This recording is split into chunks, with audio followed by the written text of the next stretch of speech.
नाश्ता तो करते जाएं। जाने दो, मुझे देर हो रही है। मेरी बात सुने।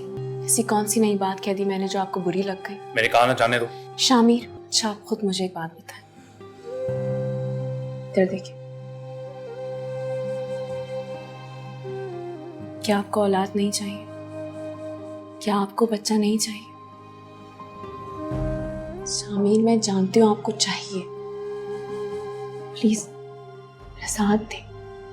डॉक्टर ने कहा है कि जरा सी कॉम्प्लिकेशन है मगर सब कुछ ठीक हो जाएगा। अच्छा ठीक है, आपको इलाज नहीं कराना ना, आप मत करवाएं, लेकिन मुझे तो इलाज करवाने दे। मुझे डॉक्टर के पास जाना है, प्लीज मुझे पैसे दे। एक बात ना मेरी कान खोल के सुन लो तुम। तुम्हारी इन फजूलियात के लिए मेरे पास कोई पैसा नहीं है। और एक और बात, मैं हाथ जोड़ता हूँ तुम्हारे आगे।